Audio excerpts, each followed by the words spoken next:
Doctores, buenas noches. ¿Cómo van? Buenas noches, doctora. Muy bien. ¿Y tú? Bueno, muy bien, muchas gracias. Bueno, doctores, estoy grabando ya la sesión. Vamos a tener hoy la sesión de técnicas de incisiones y colgajos en cirugía dental velar. Esta es una clase bien interesante porque abre un poquito la mente hacia algunas técnicas de incisiones y de colgajos ya con sus nombres propios, ¿cierto? Que ustedes deben ya empezar a utilizar en su práctica quirúrgica. Cuando ya vayan a realizar algún tipo de procedimiento donde vayan a implicar alguna incisión o colgajo, pues ya le vamos a llamar con el nombre que es, ¿listo? ¿Para qué hacemos una incisión o un colgajo? ¿Qué objetivo tiene esto? Lo que queremos cuando decidimos hacer una incisión o un colgajo es lograr, ¿cierto? Que una parte de tejido la separemos para poder acceder al hueso subyacente, para poder tener un mejor acceso y una mejor visibilidad. Entonces, si yo quiero tener más acceso a un área o a un punto o a una área anatómica, debo hacer una incisión y un colgajo. ¿Listo? Está indicado cuando queremos extraer o exponer algún diente impactado, cuando hacemos preparación del lecho del implante, cuando exponemos hueso alveolar en una cirugía endodóntica o en una resección de lesiones, cuando hacemos cirugía periodontal, cuando reparamos algún tipo de defecto del tejido blando de la mucosa, como en una fístula, por ejemplo, ¿sí? Cuando hacemos o tenemos una exposición, una fístula oroantral, pues ahí tendremos que reparar con algún tipo de tejido blando. Para poder hacer una incisión, un colgajo, tenemos que tener unos principios y esos principios empiezan con la planeación. Lo primero que yo tengo que tener claro es si me voy a afrontar o enfrentar más bien a una cirugía, que en algún momento voy a necesitar hacer una incisión o un colgajo, tengo que traerlo planeado, ¿cierto? O sea, yo debo definir cuál voy a utilizar. La base del colgajo siempre tiene que ser mucho más ancha que el extremo libre para asegurar un suministro de sangre adecuado. Ya vamos a ver unas imágenes. Y la incisión debe realizarse en ángulo recto con el hueso subyacente, evitando cualquier estructura anatómica. La idea es que tengamos muy en cuenta cuando hagamos la incisión o levantemos un colgajo, qué estructuras anatómicas están alrededor del área que estoy operando. Y el colgajo lo tengo que diseñar de tal forma que me proporcione una visualización adecuada, o sea, que yo logre ver todo lo que necesito ver en el paciente. Otras técnicas, perdón, que tengo que mover esto acá. También tengo que tener presente que el colgajo tiene que ser mucho más ancho que el defecto óseo al que tengo que abordar, ¿cierto?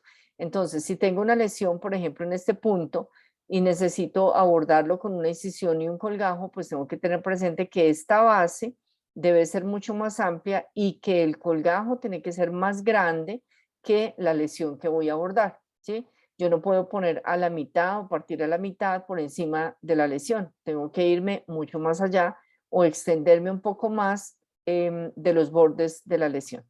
La incisión de liberación, o sea, esta que es una relajante, debe comenzar desde el vestíbulo y terminar en mesial o en distal a la papila interdental. Mesial o en distal a la papila interdental. No puedo atravesar la papila, o sea, yo no puedo hacer esta incisión o esta relajante atravesando la mitad de la papila, ¿cierto? Se necrosa. Lo que necesito es o antes de donde empieza la papila, la empiezo, o después de donde terminó la papila, ahí la empiezo. ¿Listo? Esto es lo que se refería en uno de los principios. Hay que hacerlo perpendicular al hueso o lo puedo hacer oblicua, ¿listo? Pero siempre sobre hueso.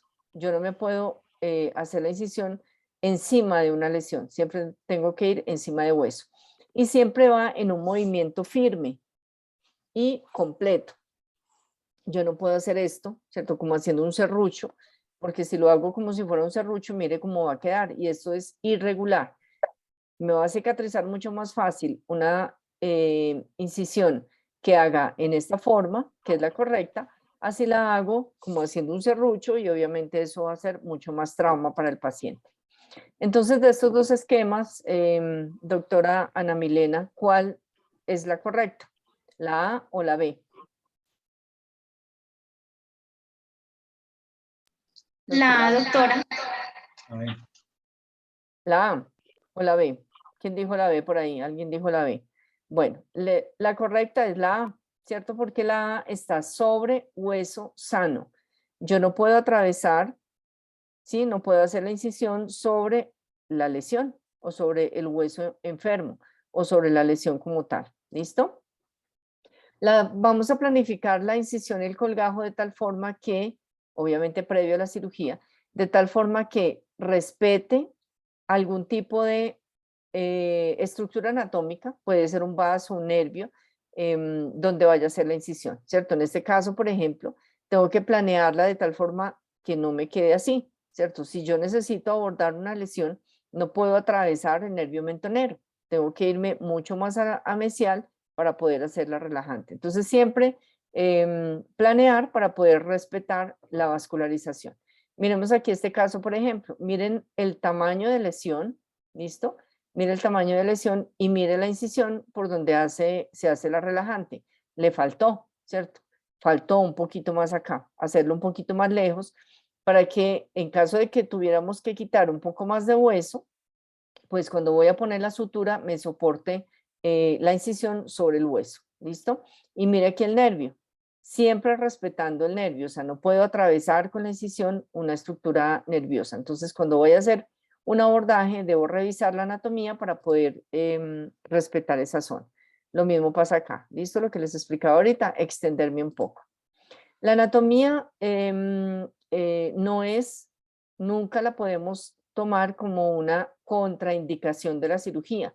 Cuando uno dice, no, yo no opero eso porque por ahí pasa la facial, pues entonces es que no es un buen cirujano, porque el buen cirujano tiene en cuenta la anatomía y sabe por dónde puede hacer una incisión y sabe por dónde puede respetar esa anatomía, ¿cierto? Nunca podemos pensar en que la anatomía sea una contraindicación para operar un paciente. ¿Listo?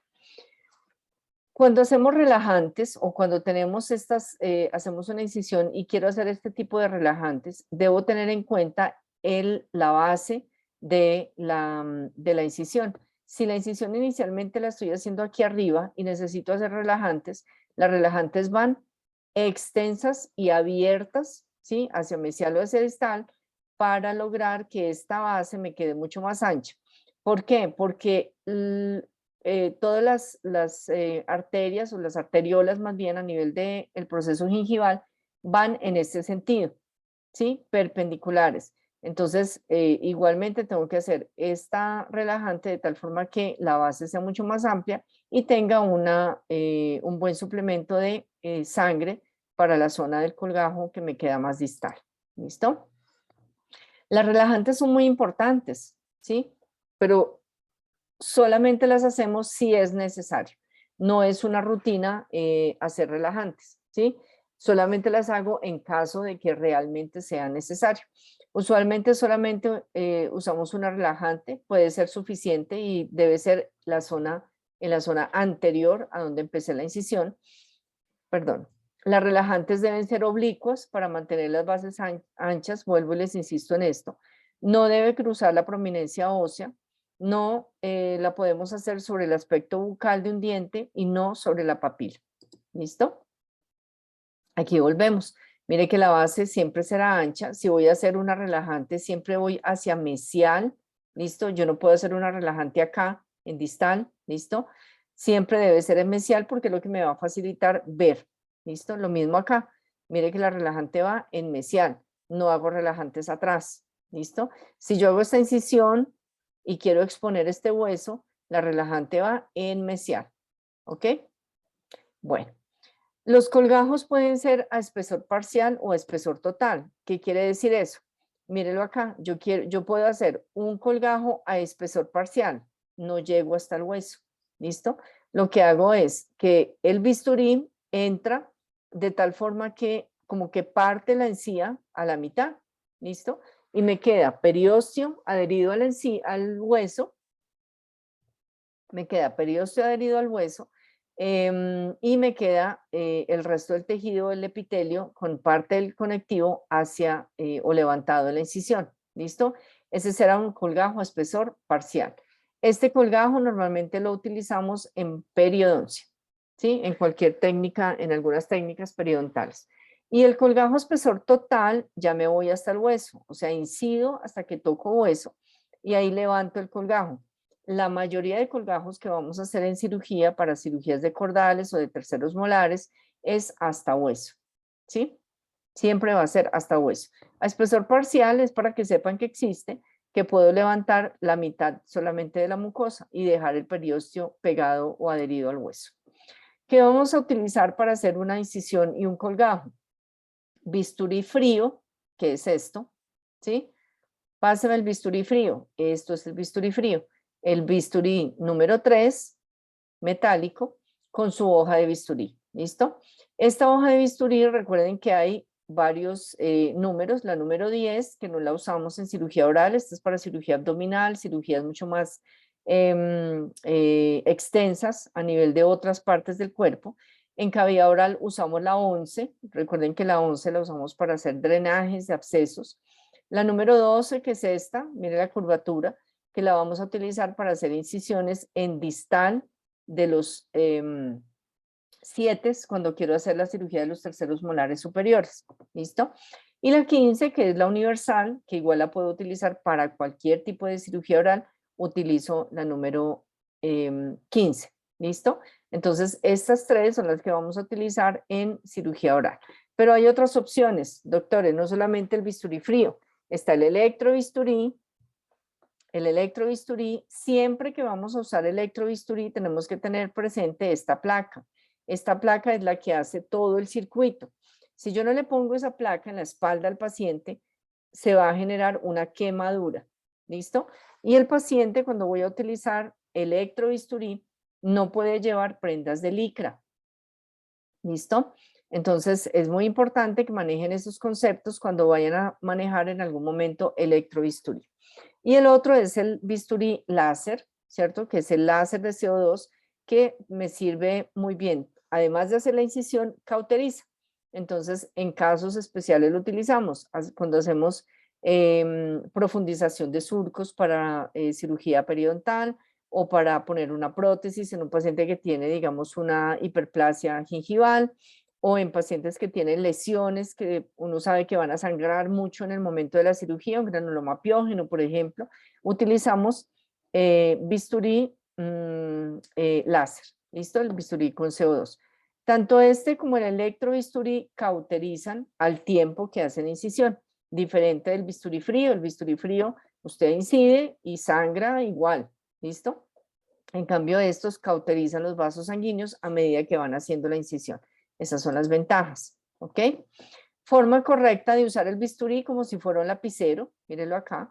Primero entra la punta del bisturí y luego usted baja como la parte activa del bisturí hacia el tejido y ya hace el corte, ¿listo? Pero la posición es esta, forma correcta de usar el bisturí, ¿ok? Incisiones y colgajos, entonces, lo vieron en la clase que pudieron ver hace un par de semanas, la cirugía del tercer molar, hay varios tipos de incisiones para cirugía de tercer molar, pero hay diferencias, ¿listo? Cuando yo hago este tipo de incisión, que es una incisión sulcular, convencional, ¿sí? Que me meto y hago incisión hasta el 7 o hasta el 6, algunos se extienden hasta el 6, resulta que esto tiene el 56% de los pacientes la posibilidad de desarrollar alteración en la cicatrización primaria de esas heridas. Entonces, este tipo de colgajos tienen una posibilidad de generar una pérdida de inserción distal al segundo molar. Entonces, ¿qué creen ustedes que va a manifestar el paciente si no hay una buena cicatrización en distal del 7? Sensibilidad, profe. Sensibilidad, perfecto. Sensibilidad al 7. Entonces, esta técnica, igual ustedes, de pronto, algunos de sus docentes se las van a enseñar, pero esa técnica a futuro, yo sugiero no utilizarla a no ser que sea la indicada, ¿cierto? Que ya la cordal esté pues clase 3C, ¿cierto? Que esté súper incluida, muy compleja, pues ahí sí hay que hacer ese tipo de incisión. Pero en las que normalmente van a manejar ustedes en la clínica no hay necesidad, ¿listo? Ya saben que utilizamos la bayoneta tipo Magnus, ¿listo? También hay posibilidad de hacer dehiscencias, ¿sí? Que ocurre solamente en el 10% de los colgajos de diseño de colgajo triangular. O sea, tengo menos posibilidad de hacer dehiscencia cuando hago este tipo de colgajos. Y además se disminuye la tensión en el área distal al hacer la sutura y al hacer el cierre de la herida comparada con otro tipo de colgajos. Entonces, este triangular que ven acá tiene una diferencia con el que yo les enseño, que es el bayoneta tipo Magnus, y es que este sí toca la papila distal. En el que yo les enseño, bayoneta tipo Magnus, no se toca la papila distal. Igual es un colgajo triangular. Recuerdan que viene 1 centímetro atrás del 7, baja en relajante hacia vestibular del 7, sin tocar la papila distal. Entonces es una muy buena técnica de colgajo para cirugía de terceros molares, ¿listo? Y tiene menos probabilidad de hacer dehiscencias, ¿ok? Entonces, sensibilidad, dehiscencia, es lo que ustedes tienen que evitar cuando hacen cirugías de terceros molares. Esta es la que vieron en la clase de cirugía de terceros molares, que no me voy pues a detener mucho en esto, porque la ventaja de este colgajo es que se puede mover fácilmente y garantiza un cierre perfecto de la herida. Con 2 puntos de sutura que usted ponga, uno en vestibular y uno aquí en distal, con eso es suficiente. ¿Listo? Le permite hacer una presión aquí en la zona y lograr que el hematoma que se forma en vestibular salga o drene más bien por la zona de la herida que acaba de hacer usted aquí a nivel vestibular. Entonces, ya hay varias ventajas que les he mencionado sobre este tipo de colgajo. ¿Listo? Entonces, colgajo triangular siempre para terceros molares. ¿Cierto? Hay artículos que nos han hablado de la comparación del posoperatorio de varios colgajos de cirugía de terceros molares. Y este colgajo le permite alivianar muy bien cualquier tipo de hematomas, le permite liberar hematomas a nivel vestibular y pues obviamente un par de suturas es suficiente para lograr afrontar. Entonces tiene muchas más ventajas este tipo de colgajo triangular, pero sin tocar la papila, que los otros colgajos que les mostré inicialmente. ¿Listo? Ahora, incisiones. Una clase de incisión que vamos a ver es la incisión lineal, muy sencilla, muy fácil. Cuando usted tiene un absceso que quiere hacer un drenaje, esa es la incisión que va a hacer. Una incisión completamente lineal. Puede ser vertical o puede ser horizontal. La ventaja que le da esto es que le va a permitir un drenaje de un absceso, por ejemplo. ¿Listo? La puede hacer horizontal, la puede hacer vertical sin ningún problema y simplemente es un corte sobre la encía y ya, para hacer drenaje sobre todo. ¿Listo? Otra incisión que utilizamos es la incisión festoneada. ¿Por qué se llama festoneada? Porque lo que vamos a hacer es bordear, miren aquí, toda la encía gingival, puede ser vestibular, puede ser palatina, puede ser superior o inferior, la que quieran, pero no lleva relajante, no se hacen relajantes, ¿sí? Solamente la festoneada. Y al hacer esa incisión festoneada me va a permitir hacer un bolsillo. Aquí pues en el dibujo se ve muy amplio, pues muy grande y una belleza, pero pues no es tan amplio, ¿listo? Pero sí me permite hacer un bolsillo que me deja llegar hasta toda esta parte ósea, sea vestibular o sea palatina, ¿listo? Entre más dientes abarque, si usted quiere abarcar, si usted quiere ver mucho más, pues tiene que extenderse en longitud, o sea, abarcar muchos más dientes. Así la lesión sea solamente a nivel del 12, por ejemplo. Si usted quiere exponer hasta apical del 12 por palatino, tiene que extenderse más dientes para que sea posible, porque aquí no se hacen relajantes. Si yo hago aquí una relajante, ¿qué estructura nerviosa me llevo?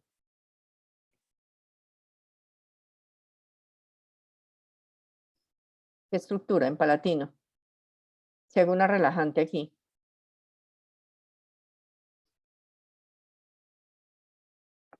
Profe, el nervio palatino anterior, ¿no? Perfecto. ¿Sí? Tanto el nervio como la arteria, como la vena, ¿listo? No solamente el nervio. Tengo tres, el paquete vasculonervioso. Entonces me llevo todo completo. ¿Listo? Perfecto. Se hace entonces la incisión intracircular, bien por entre los dientes. Se secciona el ligamento, obviamente tengo que llegar bien hasta donde empieza el hueso y luego ya se empieza a levantar el colgajo. Mire la belleza, ¿cierto? Si usted despeja, si hace esa incisión intracircular, mire, entre más dientes abarque, más profundidad le va a dar, más bolsillo, digámoslo así. Mire cómo se levanta aquí con el disector y mire toda la exposición que le va a dejar hacer sobre el hueso. Entonces, entre más dientes abarque, más posibilidad tiene de ver más hueso. ¿Listo? Y aquí no tengo relajantes. Mire que solamente es festoneada para tratamiento periodontal. Casos, por ejemplo, en que haya que hacer raspaje y alisado, en tratamiento periodontal, esta es la incisión. ¿Listo? Se llama incisión festoneada y así entonces tendrán que hacer la descripción en su historia para que les quede bien descrita la cirugía. ¿Listo? Incisión festoneada en palatino, cuando necesito hacer algo en un canino incluido, por ejemplo. ¿Listo? Quiero exponer el canino, mírelo acá. Si yo quiero llegar hasta el canino, tengo que irme lo más distal posible hasta premolares o hasta el primer molar para poder llegar hasta esta zona del canino. ¿Listo? ¿Vamos bien hasta ahí, doctores? Sí, señora. Bueno, incisión oval o en ojal, cualquiera de las dos, con B chiquita o con J. Pretendemos con esto eliminar algún tipo de lesión, pues puede ser benigna o maligna, porque igual la puedo hacer para una lesión maligna que está apenas iniciando, cuando ustedes están diagnosticando tempranamente alguna lesión. Entonces la puedo hacer para eliminar algún tipo de lesión. Es una incisión que va en forma oval alrededor de la lesión. ¿Listo? Si esta es la lesión, mire que hago una incisión a un lado, al otro lado y elimino entonces por completo la lesión. Entonces tengo que hacer dos incisiones, o sea, son dos incisiones semilunares que se unen para formar ese óvalo. ¿Listo? Me permite este tipo de incisión en tejido blando, me permite afrontar y hacer un par de puntos de sutura y me queda perfectamente lineal la herida. ¿Listo? Cuando le pongo los puntos de sutura. Si yo la hago circular, si hago completamente un círculo, cuando vaya a suturar me va a quedar una oreja de perro, se llama así. O sea, queda como levantada la herida y no va a cicatrizar por primera intención, sino por segunda. Entonces va a ser más difícil la cicatrización. ¿Listo? Aquí una incisión oval, por ejemplo, o en ojal. Necesito exponer el 21 porque está retenido. ¿Listo? Entonces miren acá, necesito exponerlo aquí. Entonces hago la incisión en ojal o en oval y expongo la parte incisal. ¿Listo? Aquí otra lesión, esta es de la clínica de la universidad, que allá pueden también llevar este tipo de lesiones y la hacemos empezando por un lado hasta el otro, la primera y luego une por el otro lado. Mírela aquí, queda en ojal o una incisión oval. ¿Listo? Cuando suturo me queda perfectamente alineado. Entonces esa es la ventaja de esa incisión. Hay otra incisión que es la supracrestal. No se me estresen con tanta letra aquí, que simplemente es una descripción, donde lo que hacemos es incidir sobre el reborde dentario. ¿Listo? Al hacer incisión sobre el reborde dentario me va a permitir levantar tanto en vestibular como en lingual o en vestibular como en palatino. Y esto lo hacemos en áreas que son edéntulas y necesito llegar a un área ósea.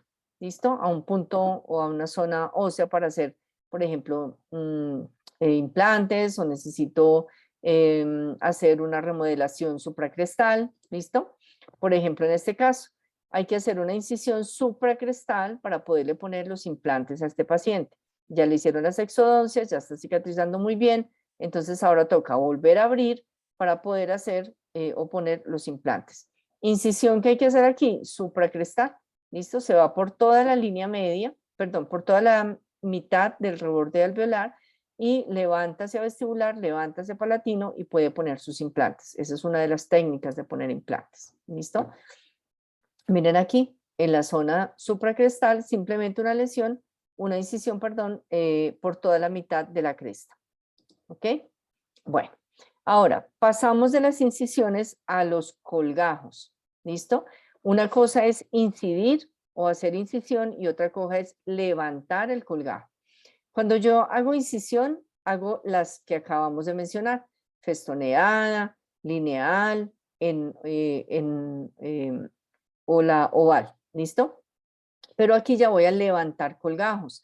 Ahora, hay tres tipos de colgajos. Colgajos que levanto haciendo incisión a través del surco gingival. Colgajos que levanto haciendo incisión en la encía adherida. Y colgajos que levanto haciendo incisión en cualquier parte de la mucosa oral. ¿Listo? Entonces, cuando hago incisión a través del surco gingival, puedo hacer un colgajo gingival, un colgajo triangular o un colgajo trapezoidal o de Newman. ¿Sí?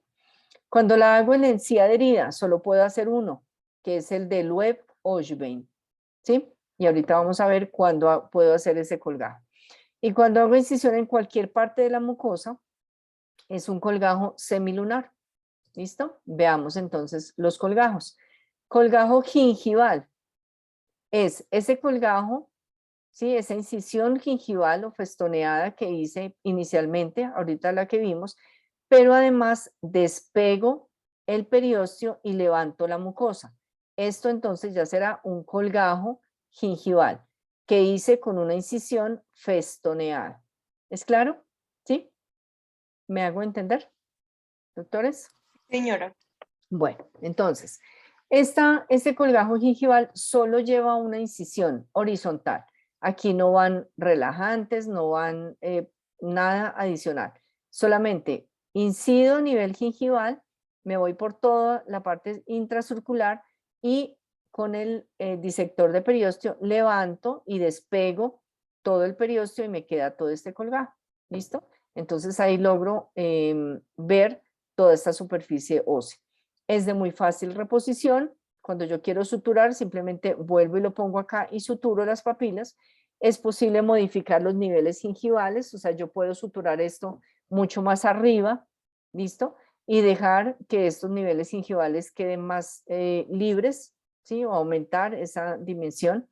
Se puede realizar al mismo tiempo que una gingivectomía, o sea, yo puedo cortar los bordes gingivales si es el caso de lo que necesita el paciente. Pero el colgajo gingival es una muy buena opción cuando quiero hacer algún tipo de tratamiento periodontal. Lo volvemos a ver acá. Incisiones festoneadas, pero además de la incisión, despegué el periósteo del hueso y logró hacer este colgajo que es el colgajo gingival. ¿Listo? Colgajo de Newman. Este colgajo ya es mucho más grande. ¿Listo? Lo puedo hacer en dos pasos. El primero, hago la incisión festoneada y hago una sola relajante. ¿Listo? O hago la incisión festoneada y hago dos relajantes. ¿Listo? Entonces, el de Newman, cuando solamente hago una relajante, lo llamo triangular. Y cuando hago dos relajantes, lo llamo trapezoidal. ¿Listo? Porque hago un trapecio. ¿Listo?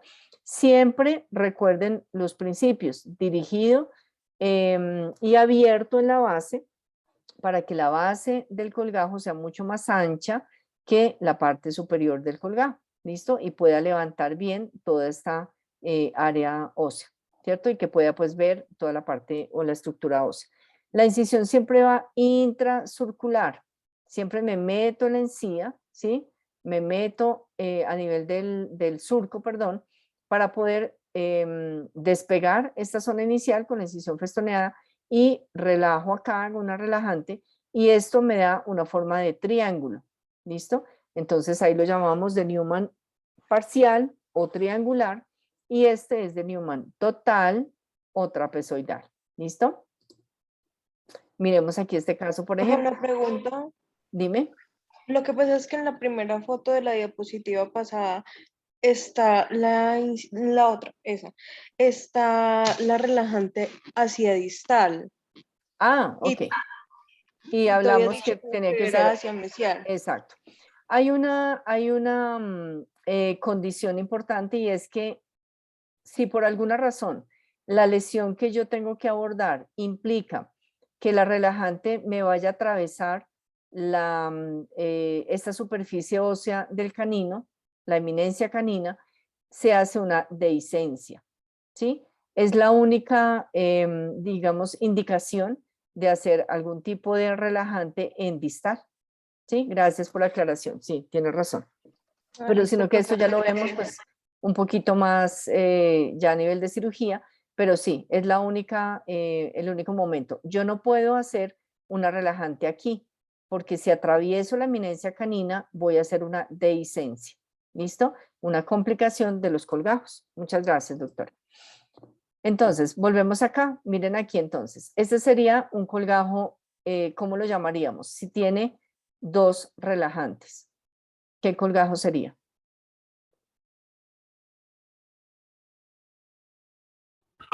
Newman. De Newman, ¿qué? Hay dos.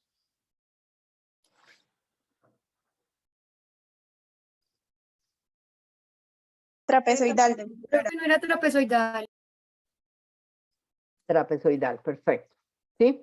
Porque estoy haciendo dos relajantes para poder llegar hasta esta zona apical de este lateral. ¿Listo? Si voy a reposicionarlo, me queda perfecto, porque voy a reposicionar aquí, mire que respetan las papilas, y reposiciona sutura, perfecto, sutura lateral y listo. ¿Sí? Y mire la ventaja de este colgajo, le llega y le deja ver muy bien un área patológica, como es este caso, este quiste. ¿Listo?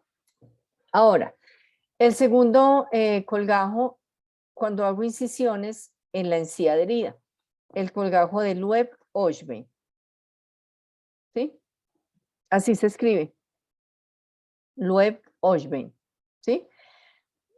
Realizamos una incisión horizontal en el tejido gingival adherido a 3 o 4 milímetros por encima del margen gingival. ¿Listo? Y libero o hago dos relajantes al lado y lado. Mírelo acá. Ya no hago la incisión festoneada en la parte intracircular, sino que me subo. Empiezo la incisión 3 milímetros arriba del borde gingival. ¿A quién creen ustedes que le debería hacer este tipo de colgajo? De Loeb-Oshbein. Si el anterior colgajo, por ejemplo, los de Newman o las incisiones festoneadas, cuando cicatriza se puede tener el riesgo de hacer una retracción. ¿A qué pacientes creen ustedes que deberíamos entonces hacer este tipo de colgajo? Pacientes que tengan ¿qué? Doc, que tengan recesiones. Bueno, porque hace más recesión, ¿está bien? O que ¿Quién tengan más? un periodonto muy delgado, profe. Perfecto. ¿Quién más? Porque tengo que defender ese periodonto. Muy bien. ¿Y a quién más? Doctora, de pronto que haya un paciente con prótesis. Que tengan rehabilitación, ¿sí? Que tengan unas coronas o que tengan unos implantes, por ejemplo, ¿listo? Puede hacer aquí este tipo de incisión, porque esto, cuando usted la sutura, no tocó para nada estos bordes. Entonces, nunca va a tener una complicación como es, por ejemplo, que se le haga una recesión o que tenga exposición de una parte metálica de un implante. ¿Listo?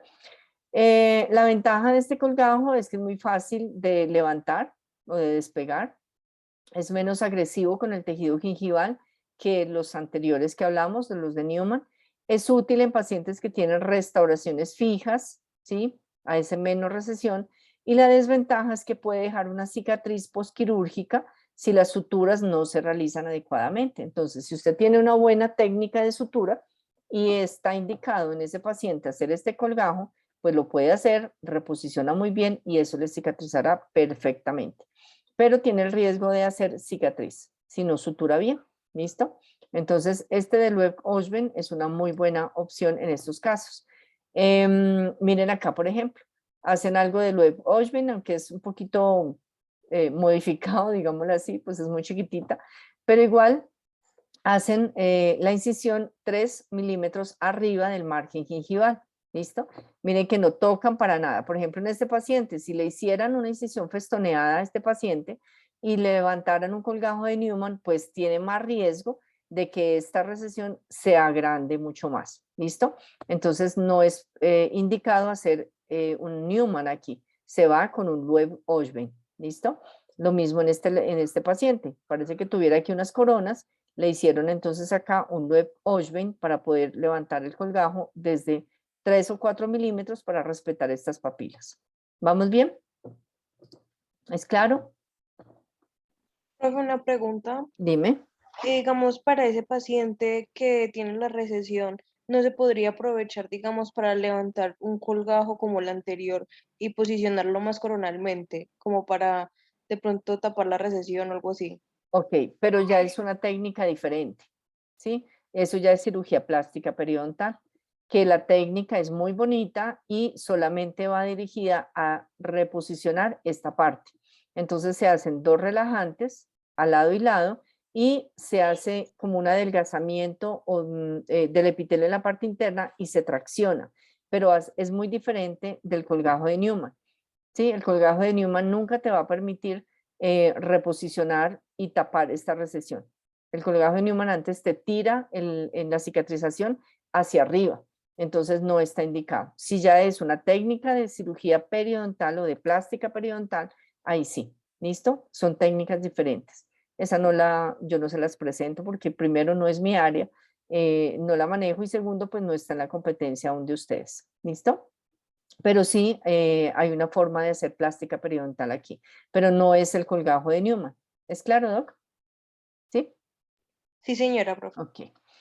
Colgajo semilunar. Este colgajo, mire que los nombres son muy fáciles porque tienen casi que la descripción de la técnica. Es una técnica que se permite reposicionar muy fácil, es una gran ventaja. Y la desventaja es que aumenta las fuerzas de tensión y de tracción. Entonces tiene que quedar muy bien suturado para que esto no haga una dehiscencia.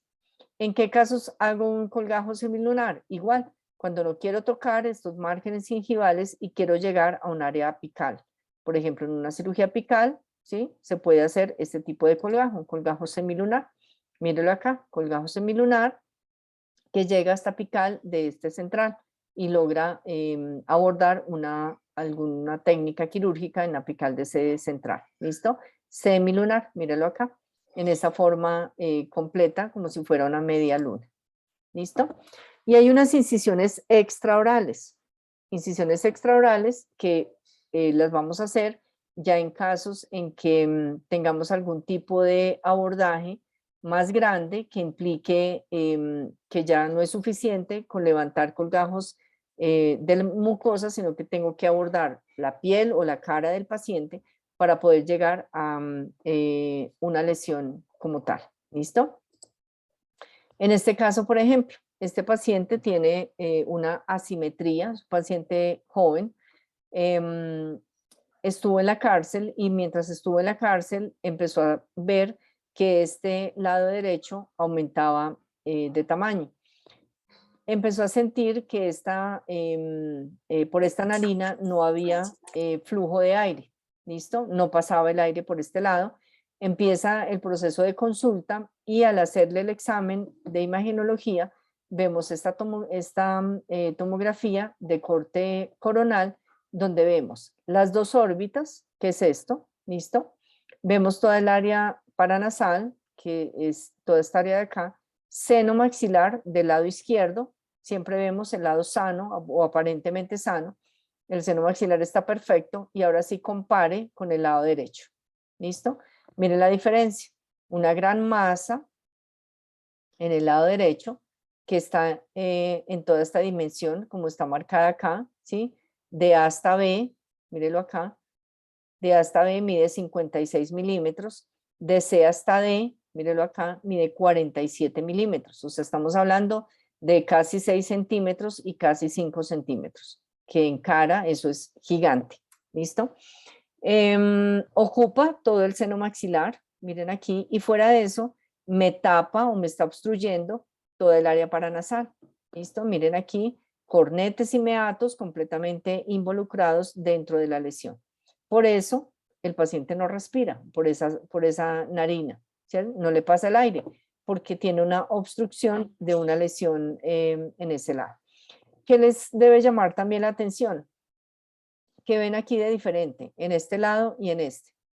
Si este es el hueso palatino. ¿Qué les llama la atención?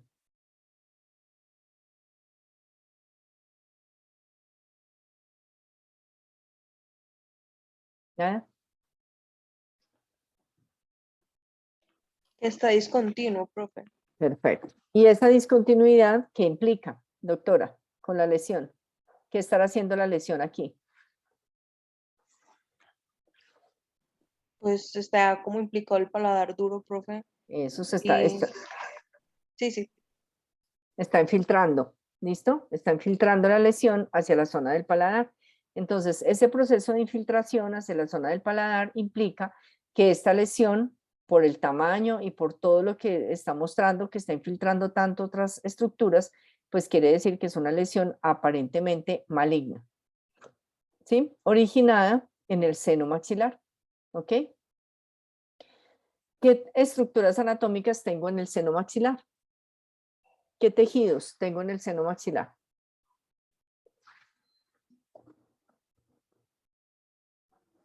Doctores, ¿qué tejidos tengo en el seno maxilar? Doctora, la membrana de Schneider. Perfecto. Tengo mucosa, muy bien. ¿Qué más?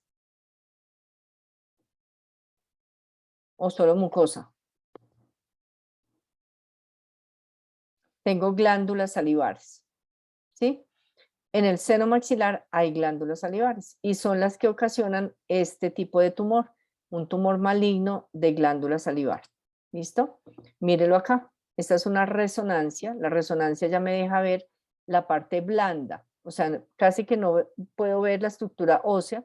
Lo que me deja ver es el tejido blando. Y la masa o la gran masa que presenta el paciente. Más o menos 6 centímetros por 5 centímetros. Mire cómo obstruye toda el área el área paranasal, donde tenemos cornetes y meatos ya involucrados, y mire cómo se infiltra hacia el tejido. ¿Listo? Este paciente entonces tiene este gran tumor originado en glándula salivar menor, ¿listo? Y mírelo aquí, el tumor. Para poderlo abordar, para poder llegar hasta el tumor, le tocó al cirujano de cabeza y cuello, porque esto lo hace un cirujano de cabeza y cuello en compañía de maxilo, logra hacer con este abordaje de Weber-Ferguson, que fue el que les tracé al inicio, en la diapositiva del paciente al inicio, al trazar esta incisión le permite abordar todo el tumor completo, ¿sí? Y al hacer la resección de todo el tumor completo, pues el paciente tendrá mucha mejor sobrevida que no hacerle o que hacerle algo parcial si nos metiéramos por la boca, ¿listo? Entonces ahí con este abordaje que se llama de Weber-Ferguson se logra hacer toda esta visión de toda la lesión completa para poder hacer la resección de la lesión. ¿Listo? Complicaciones de las incisiones y los colgajos. Necrosis, cuando usted hace una base mucho más pequeña que la parte superior del colgajo. Le quitó irrigación a ese colgajo y al no tener irrigación, pues simplemente se necrosa. ¿Listo? Dehiscencia, desgarro del colgajo, dehiscencia, o sea, se abre el colgajo, sobre todo cuando se hace encima o sobre la parte de algún tipo de eminencia canina o algún tipo de eminencia ósea, ¿sí? O trazo mal el colgajo y, o suturo mal el colgajo, ¿listo? Y hago una dehiscencia, ¿listo? ¿Preguntas, doctores, hasta aquí? ¿Preguntas? ¿No hay preguntas? Bueno, les quiero compartir un caso que tuvimos hoy en la rotación de Avidanti, que es la rotación intrahospitalaria, pero les voy a mostrar primero este caso para que vean que cuando yo les presento este tipo de casos complejos y que uno dice, no, ¿esto cuándo me va a llegar a mí? ¿Cierto? Muy seguramente sí le va a llegar, ¿listo? Porque estamos viendo mucho este diagnóstico de este tipo de paciente y necesito que conozcan que existen infecciones por hongos más allá de la candidiasis, ¿listo? Paciente de género masculino, 40 años, tiene un oficio de reciclador, obviamente pues altamente contaminante, ¿cierto? Él no se está lavando las manos todo el tiempo, ni está haciendo procesos pues de higiene todo el tiempo. Consulta porque tiene movilidad dental grado 2 del 11, del 12, el 13, el 14, el 15, 21 y 22. Todo este sector completamente móvil. ¿Listo? Móvil, movilidad grado 2. Adicional a esa movilidad, pues obviamente el paciente ya presenta este tipo de lesión, una lesión tipo masa con un centro necrótico a nivel de paladar, y aquí alcanzamos de pronto a ver algo, pero obviamente esta foto sí me deja ver muy bien toda el área, aparentemente como si fuera una masa, ¿listo? En todo el vestíbulo del el paciente, completamente abarcando todo el maxilar superior, ¿listo? El paciente manifiesta mucho dolor en la zona, bastante dolor y obviamente el olor completamente fétido en el momento de la consulta, ¿listo? A este paciente se le hace una biopsia para poder definir frente a qué tipo de lesión está y se observa en la biopsia este tipo de hongo. Mírelo acá, ¿sí? Parece como si fuera una cinta, ¿listo? Como si fuera encintado. Aquí de pronto se pierde un poquito la forma, pero este sí está perfecto. Parece como si fuera una cinta en Y, como en forma de Y, ¿listo?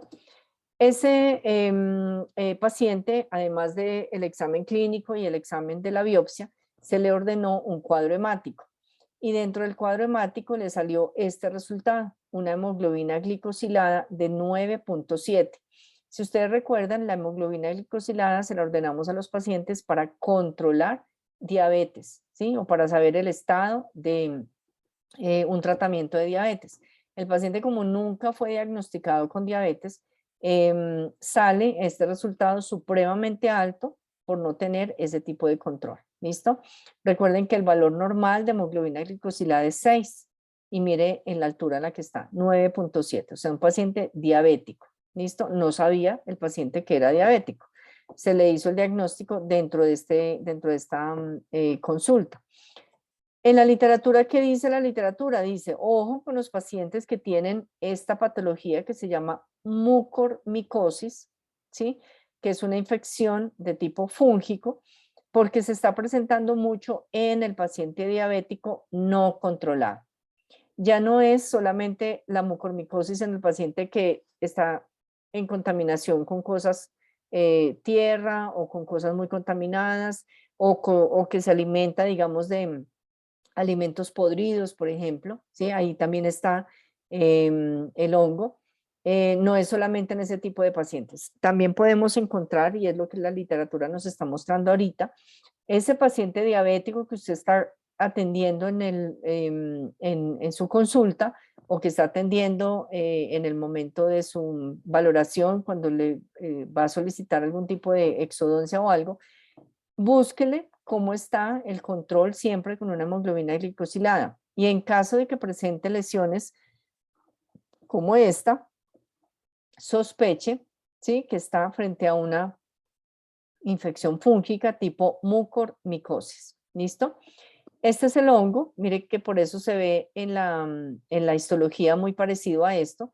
Estas son las esporas que el hongo va soltando, ¿sí? Así están las esporas. Las cifas luego sueltan esas esporas para contaminar mucho más y el paciente se contamina por inhalación. Lo respira en tierra, digamos en aire contaminado, en superficies muy contaminadas, por el olor, ¿cierto? Por inhalación lo puede adquirir. Por ingestión, sobre todo por alimentos en descomposición. ¿Listo? Implantación, o sea, que simplemente tenga contacto directo. Por ejemplo, este paciente, un beso con el personaje, ¿ok? Entonces que haya una implantación directa y por inoculación, o sea que simplemente vaya directamente y se le posicione el hongo en una superficie que ya está abierta. Enfermedad periodontal, ¿sí? Facilita mucho ese tipo de implantación. ¿En qué pacientes o qué factores de riesgo debo buscar para uno decir, puede ser un paciente que tenga una mucormicosis? Inmunosupresión, enfermedades reumatológicas, malnutrición, o sea, pacientes que no se alimentan bien, pacientes que tienen tratamiento sobre todo con azoles, con voriconazol sobre todo, neoplasias malignas, o sea, asociado a una neoplasia maligna, obviamente por la inmunodeficiencia, y pacientes con acidosis metabólica. ¿Listo? Y miren el paciente que vimos hoy en Avidanti. Muy, muy parecido a lo que acabamos de ver, pero este paciente ya lleva un compromiso mucho más severo, tan severo que toda esta piel, toda esta narina está completamente suelta. ¿Listo? Y toda esta área interna ya se ve completamente en una costra negra. Esta mucormicosis también se llama el hongo negro, ¿sí? Porque esa es la apariencia que da. Y necrosis en las úlceras centrales. ¿Listo? No se dejó tomar la foto muy bien al paciente, un poquito difícil por la complejidad, por el dolor que tiene el paciente. Logramos pues apenas esta foto, pero la necrosis central viene desde la parte de los senos paranasales, porque ahí es donde inicia este tipo de lesiones. Mírelo acá, toda esta área de acá es necrosis y mire la perforación del paladar. ¿Listo? Y aquí es donde tiene esta zona que ya está completamente perdida, está completamente despegada toda esta piel y mírelo aquí en la zona de la resonancia. Y aquí vemos toda el área de la necrosis a nivel del paladar. ¿Listo? Entonces, este tipo de diagnósticos, uno pensaría, no, es que yo nunca jamás voy a ver ese tipo de pacientes, pero si usted lo conoce, seguramente lo ve en algún momento. ¿Listo? Entonces, por eso yo siempre en las clases les presento algún tipo de caso para irles como abriendo la mente hacia este tipo de diagnósticos un poco más complejos. ¿Listo? Que en algún momento que ustedes vean un paciente de estos con un compromiso sistémico y ven ese tipo de lesión, tomen una biopsia, porque la única forma de llegar al diagnóstico de este paciente es con una biopsia para poder ver el hongo que les acabo de mostrar en la histología. ¿Listo? ¿Preguntas, doctores? ¿Entendieron el caso de la mucormicosis? Sí, profe. Sí, profe. Bueno, ok. Listo, doctores. Entonces, nos vemos en 2 semanas para el tema, para continuar con el tema pues de cirugía. ¿Listo? Voy a dejar de grabar. Creo que ya dejé de grabar. ¿Listo? Bueno, si no hay ninguna pregunta, entonces que tengan una feliz noche, doctores. Nos vemos en 2 semanitas. ¿Listo? Chao, doc. Gracias.